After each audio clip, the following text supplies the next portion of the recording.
Yo, what is going on, guys? Welcome to the video. I hope your day is going great. Mine's been awesome so far, and today we have a ton to cover. We're going to be starting it off, take a guess, once again with the Florida Mayhem because new stuff has come out today. Ryder has made his official response to all the allegations, all the drama that's been surrounding him and the Florida Mayhem. So we'll be covering that whole entire response first. We'll see what he has to say. And then moving on to the second topic of the video, we're going to be covering the Houston Outlaws because they are up for sale for over $120 million. Yeah, that's a crazy figure, but it is possible. We'll go ahead and take a look at that situation.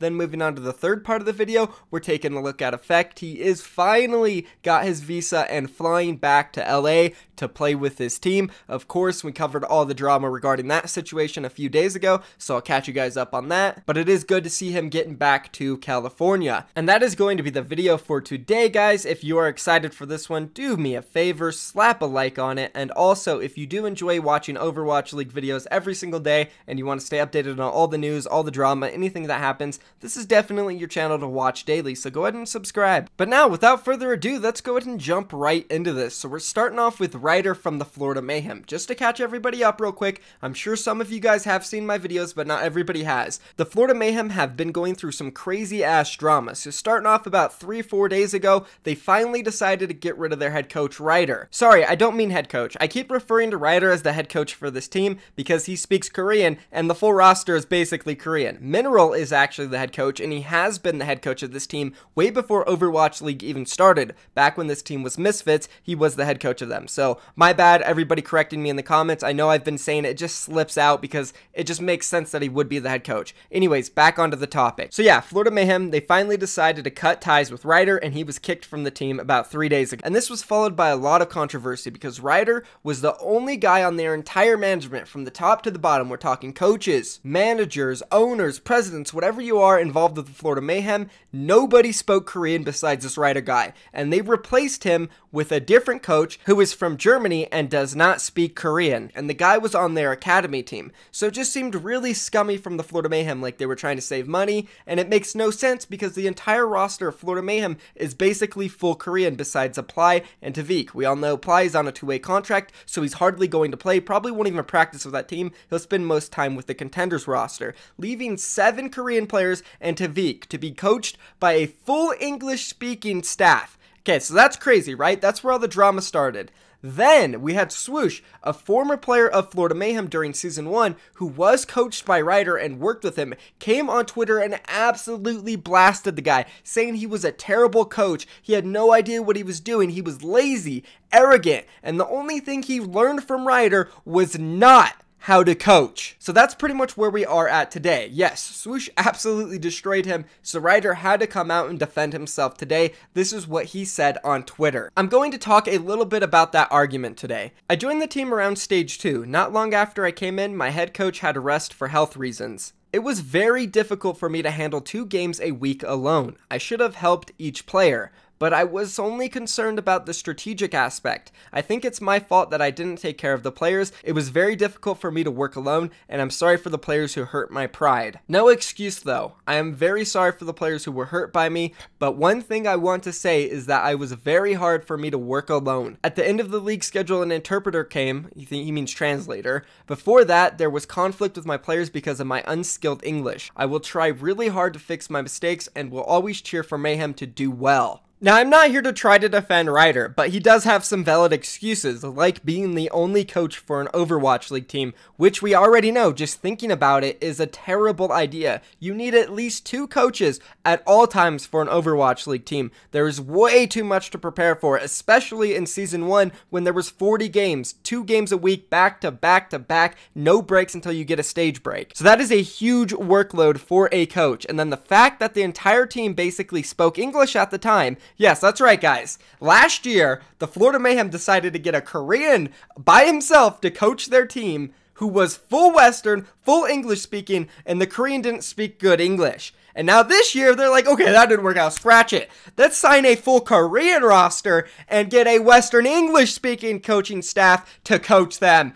That's the play, boys. Oh my God. That just hurts my brain. So the fact that Ryder had to actually coach an English-speaking team when his English wasn't very good all alone is a very valid excuse. Now, of course, it's not enough to excuse him from telling his team that, no, I'm not going to coach you guys until you stop making simple mistakes. That is terrible. I do believe Swoosh and Logix that Ryder was not a good coach, that he was lazy, arrogant, but I do believe Ryder was put in a position where he was almost guaranteed to fail, and maybe he just decided to give up, just like everybody else on the team, just like their management gave up on this team the second they started signing players and getting them one coach and only getting them 6. It's funny too, because while I was making this video, I just realized that the Florida Mayhem last season were coached by a Korean coach when their roster was made up of 6 Western players and 1 Korean. Now this year, their roster is made up of 7 Koreans and 1 Western player, and their entire coaching staff is from the West. Whoever is deciding what to do with this team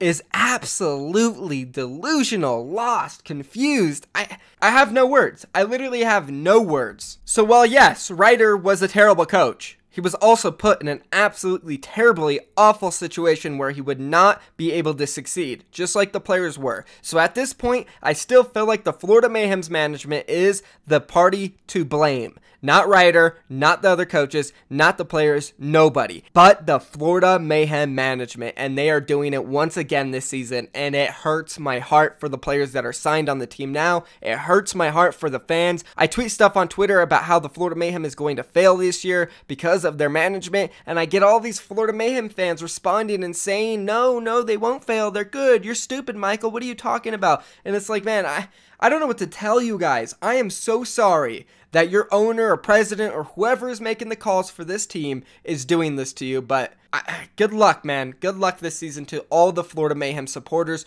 You guys have my condolences, and for everybody who wants my Florida Mayhem merch that I am going to be giving away, I'm sorry. I'm very, very sorry. Ryder, I'm sorry. Logix, I'm sorry. Swoosh, Tavik, oh my god. He's stuck there for another year. Oh my god. Condolences in the comments for Tavik, guys. That's going to be it for this topic. We must move on. Florida Mayhem. Wow.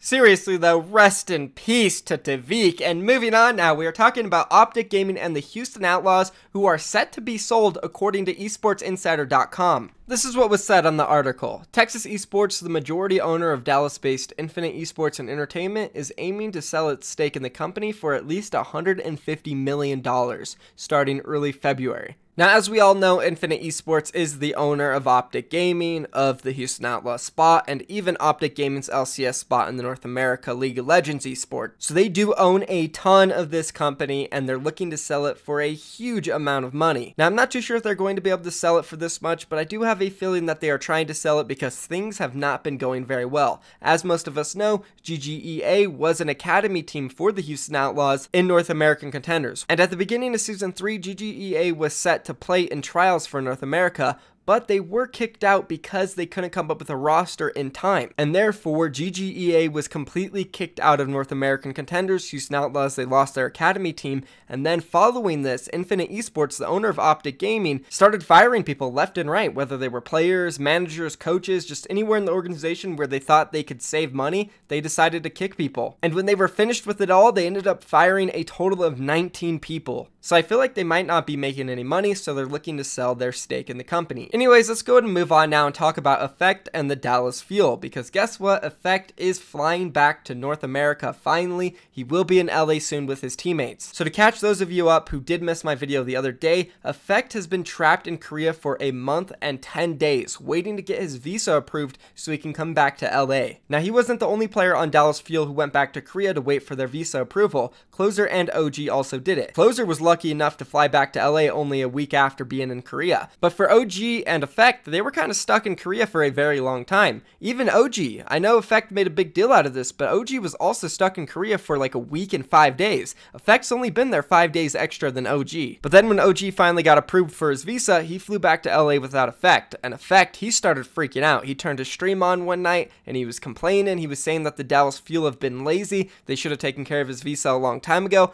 and that because he's not going to be in LA. How is the Dallas Fuel going to be good this season? He doesn't even know his new teammates or new coaches. coaches, and then that eventually led to him saying that the Dallas Fuel are going to be the last place team in this next season. So, you know, not that great of a look for effect, but I am happy that he is going to be flying back to LA today and finally going to be getting with his team, and hopefully this season Effect can kind of, you know, keep his meltdowns under wraps, at least keep it within the team. Don't go on Twitter and start exposing your teammates and your coaches saying that they're useless and you want the team to be replaced and you guys suck. It's pretty much the stuff that he did during Season 1 that really didn't help them in the long run. That is going to be it for this video though, guys. If you did enjoy it, do me a favor, drop a like on it, and also subscribe to my channel for more daily Overwatch League uploads. Every single day we get closer to the Overwatch League, even though it's going by super slow and we're still like 20 days away. I'm super excited because we are almost there. It's been like a, 8-month wait, so I'm excited. Let me know if you guys are excited. Again, that is going to be it. Thank you for watching, guys. I'm out of here. Peace.